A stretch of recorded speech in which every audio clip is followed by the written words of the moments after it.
This week, I found that my writing has been back to form, which is to say that it's been back to me having a crisis, not really knowing what I'm doing, getting frustrated with the whole process, and thinking that I may as well just can it. This week, though, was particularly bad because despite the fact that I thought I was doing quite well with it, I really just could not see a way of keeping myself motivated to get it done. I have had that in the past where I've been struggling to really get motivated with a story, but this week in particular, I really thought I had actually reached the lowest possible point that you could get to. There was just something about it that felt completely inaccessible because I I could just no longer mentally link myself. I was no longer able to make that leap into the story where I could actually see a point to it. And that can be difficult when you don't really see the point to what you're writing. And I had a bit of an internal meltdown, you could say, where I sort of became so disheartened with the whole thing that at one point I convinced myself maybe this story just isn't for me. Maybe I should abandon it and move on. Maybe it's just this story that doesn't really have as much going for it as I thought it did. And I almost did that. I was really close to doing that. And then, in the back of my mind somewhere, and I never know where these voices come from. When you're a writer, you're just sort of asking the ether what you should do. We never know where it comes from, but we just go with it. And there was this one suggestion I got deep from within my subconscious, and it said to me, why don't you try writing it in the third person instead? Because all this time so far I've been writing in the first person, which I thought was the right decision. I thought that was the way of doing it that would work. Because with the third person, you get to really go inside this character's mind. You get to hear their thoughts and their voice. It's like they're telling you the story. But the problem is, I think what I've identified is that the first person doesn't really work for me as a writer because I'm not that kind of writer. I am not the kind of writer who can just really get inside a character's inner thoughts. I tend to think of things more like a stage play, more like a film, more like a game. Internal monologue is something that I do struggle with, and I hadn't really thought about this because I had just thought I'm going to write this in the first person. I had never really put that much thought into why. When I started writing this years ago, I just decided to do it in the third person, in the first person, and I had never sort of debated with myself creatively which is best for this. But then again, I hadn't written a book before, so I just started doing it to see what happened. And so what I did was, this week I started writing another draft of it, and I know I had only recently said that I had started another draft of it like a week ago. I barely got into that. And that's when I hit the barrier and I thought, oh, I can't just keep hitting these barriers. And I decided to try and write it in the third person instead. So I started writing it in the third person, and I am writing it somewhat different because it's more objective. It's more like I'm looking at the scene and sort of saying what is happening in the scene rather than telling it as though it's something that happened to me personally. Something though that I've really discovered is that the third person works much better for the kind of writer that I am. I don't really know how to find a character's voice, and maybe that's a weakness of mine as a writer that I really need to address. But in terms of finding that character's voice, I really haven't found my way into them. which could be a big flaw with the story if I haven't really got the character's voice yet. But something I find myself doing a lot when I write is I tend to be very descriptive of things, places, architecture, rooms, floor plans, furniture, that kind of thing. And I think my writing style may just lend itself to third person more than first person. Because with first person, you basically have to know this character inside out. And even though I do, to me, I don't really know where to enter the character and then where to stop. Because, I mean, I do really like writing, which means when I start writing about a particular scene or thing in the story, I can just keep going. And I don't really know how to chop down information and how to trim things. And also, my character doesn't really have a distinctive way of speaking as such. It's not like The Catcher in the Rye, which is one of the great first-person novels, where, okay, yeah, this is a fully living character, where it's like they're right next to you monologuing this, and it doesn't feel like the author at all speaking in their own words. I'm not J.D. Salinger, though. I can't really do that, and I've had to identify this. And now that I'm writing in the third person, I found that actually this fits my writing style more.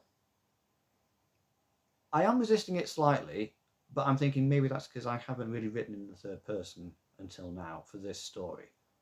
And so it's going to seem slightly off, like something isn't quite right. But I think maybe if I just keep going, eventually I'll just get used to it and I'll realise, yeah, for the kind of writer that I am, for the way that I write scenes, maybe this is what it needs. That also means that I can just write scenes the way I want to without it seeming like just one ongoing stream of consciousness. I like to provide a little bit of exposition about things, and I like to be able to describe what characters are thinking, but not so much where I have to completely be inside their mind and to basically have a comprehensive understanding of what it's like being them, because I don't really. I have enough for the story to work, but it's not like I've known this character since childhood. So what I'm now finding as I write this story in the third person is that I still do get to make those observations. How do they feel about this and that? What kind of sort of feeling do they get from this room? That sort of thing. What's the dynamic going on here? And with the third person, the reader tends to be, or at least I as a reader tend to be more used to that, where the narrator will just outright tell you something about what they're thinking or about the relationships between two characters, even if it's just in one sentence. That way there doesn't have to be a load of exposition. Because there was the risk with the way I was writing this that it was just going to turn into this character's memoirs, where it was just them rambling. And the problem is that there's always the thing you have to avoid in writing, that your book isn't just like a transcription of someone droning onto you, like it's just the pub bore. It should be an actual story where things progress. And I find that with the third person narrator, the big key difference for me is that because they are not this character, they can stop, and they will stop. And now you might say, well, why didn't you just write in the first person better? I've tried that. It just doesn't work. For me, personally. Whereas in the third person, I have found that I can really sort of focus on one specific thing, talk about it, then zoom back out again and let the scene continue. Whereas when I was writing in the first person, it was every single thing has to be an observation. I have to talk about everything. I have to basically do no time jumps. I struggled with that in the first person, actually, because it's like I'm then sort of breaking their experience of the story. I just couldn't find a way to naturally do time breaks in the first person, whereas with the third person, if I want to say, then 10 minutes later, I can. Whereas when I was writing in the first person, if I said 10 minutes later, it's like I kept over-analysing it, and I kept asking myself too many questions, because I thought, well, this character, I feel like he would explain that. And maybe that's just me as the writer thinking, if this is first person, then really, I need to really go all the way. Which is probably not true, and it was probably just me not being able to find the right level. But with the third person, I found that I don't really need to change that many things too much, apart from the grammatical person that the book is written in. That's a big difference already. And also the fact that this character is a lot cleverer than I am, which is also a problem. For instance, I think that if I were writing him in the first person, there'd be the expectation that he would be able to explain everything. But I can't explain all of those things. Whereas with the third person, it's, well, maybe that just wasn't mentioned because it wasn't relevant to the story. That sort of thing. You do, just in my own experience, having written in both, I'm finding it easier to justify to myself as the writer taking shortcuts and not going into absolute detail on everything. I do think that first person and third person are basically completely different ways of writing. People think that it's just in terms of which pronouns do you use. It's not. It's not. It's a completely different form of writing. It's like how prose and poetry are completely different things. Landscapes and portraits are completely different things. And third person and first person are completely different things, because it completely changes your perspective and your way in. And I think that's the thing ultimately. I was struggling so much to write in the first person because I didn't have the way in that I thought I did. I was able to write in the first person quite easily, but I didn't have the right angle on it that I thought I did. I couldn't find my main character's voice or my unique angle, the sort of twist that I was going to put on it. So it basically came across as third person narration, but written with first person pronouns.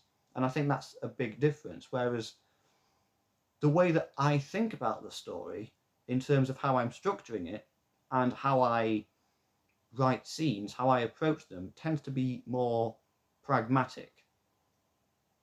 There's a lot less personal feelings involved, because I do struggle to relate to stories emotionally. Because like inside, I don't really know what I'm feeling. Like my neutral emotion is blank. When I'm in like just my natural environment and nothing particular is stimulating me, my natural emotion is blank. People have pointed out that I don't tend to smile, but the reason for that is, well, nothing is actively making me smile. Why smile when there's nothing to smile about in particular? I'm not depressed. It's just inside me there's this blank void. That means I find it difficult to be stimulated emotionally by fiction. So you might ask, well, then why am I a writer? Because I just am. If I could explain that, things might be a lot easier. Maybe I keep doing it to find out why I want to keep doing it. But the fact that I don't have that emotional connection to stories most of the time, some books have done it. Very rarely, but some books have done it. Man, there's this one comic book I've got to talk about sometime. Anyway, but it's because I'm not naturally inclined to have a sort of emotional predisposition towards fiction, but but instead I tend to think about things more intellectually. I tend to think about things in terms of explaining what things are. This is this. It works this way.